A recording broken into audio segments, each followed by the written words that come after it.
You guys grill much? Yeah, when it's not I've grilled in degrees the, I've grilled in the snow. I do now. I mean, because the grill's right outside the glass door, my sliding glass door. So believe it or not, winter is an excellent time to fire up the grill. Just ask the folks, the good folks, the hungry folks over at Feast Magazine. Feast editor Kathrine Neville is here with Scott Thomas from Grillin' Fools. Take it away, you guys. Well, actually, the cover that you guys just showed, that is the prime rib that you guys made. It's bathed in Andrea's steak sauce. Where is it? Where is it? It's been eaten. Thanks. It's been consumed. You are the only skinny person at that magazine, I'm convinced of that. Say what everybody's thinking. Well, I'm here with Scott Thomas. You are one of the Grillin' Fools. Yes, I am. And this is actually a website where what you guys do is it's almost like a grilling blog, and you have all these really creative ideas for grilling. And you guys and I actually went to high school together. Yes, we did. Funny enough. 4 years of French class. I know. So anyway, it turns out that you can not only grill steaks, ribs, brisket, all those things, but even in the wintertime, you can grill fun stuff like we're making a pear tart today. When I saw this recipe, which actually is at kmov.com, I was just amazed by it. It surprised me, and that was exciting. Yeah, you don't necessarily have to do, ribs and brisket and steak all the time. You can do things like this, and we do some crazy appetizers. We grill lettuce. We have that documented on the site, and we do this pear tart, which is just an amazing item on the grill. It's gorgeous. So what you have is just a regular pastry crust, right? Mm-hmm. And then you've simmered these pears in what exactly? The pears and the dates, which have been pitted and then sliced, have been simmered in a Marsala wine with some turbinado sugar, and then both of them, once the dates have been softened up, we add the pears to it just to coat them, and then we put them on the pie crust. How did you get the inspiration to actually put the dates with the pears? When I saw that, I was just like, oh, that's a really awesome idea. Well, that's not my idea. That was my cousin's wife, who is technically the fourth Grillin' Fool, although Tracy doesn't like the limelight.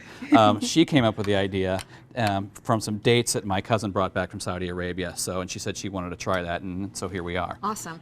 So you just put on, this is just mascarpone cheese. That's right. Mixed with a little bit of turbinado sugar? More turbinado sugar, Okay. yes. Turbinado sugar is very important because it has a higher blackening point than white sugar or brown sugar, so it doesn't brown or blacken on the meat or on a pear tart. Well, and so let's talk a little bit more about some tips for winter grilling. What are some things that people really need to remember?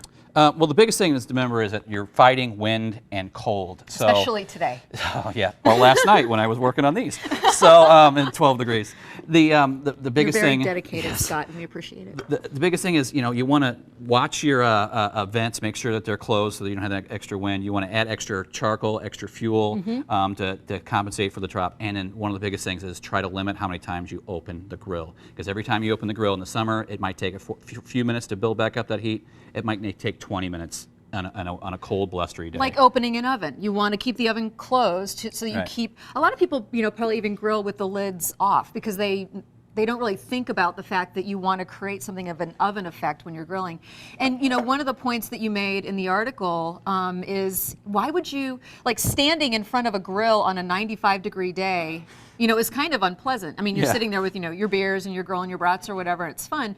But in the winter, it's actually a really great time to get out there and grill. Yeah, it's 95 degrees, 100% humidity. It's typical St. Louis summer. Let's go build a fire and stand by it, and suffer. So what we do here now, when you go out to the grill, it's actually something that keeps you warm and makes you feel better. And you step outside, it might be a little chilly from the door to the grill, but once you stand there, it's going to keep you warm. Yeah.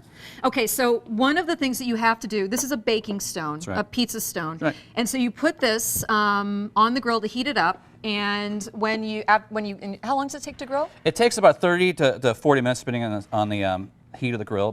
You just want to brown up the crust. That's all you're really looking for. And so when it comes off the grill, it's this gorgeous, tart that has this golden crust. And now, what are you putting on top? This is a balsamic honey reduction that you just drizzle this along the top. And you want to serve this warm. You can serve it with ice cream or a glass of port goes really well with it. Scott, you are going to be the most popular guy in the studio today. This is awesome. So get out there and grill. You're going to find, again, the recipe on kmov.com or greatdaystlouis.com. And Scott, thank you so much for coming in and giving us the inspiration to get out there in the cold and grill. Wow, Kathy, that's good stuff. It's interesting they should work on that because I work with a pair of tarts over here every day.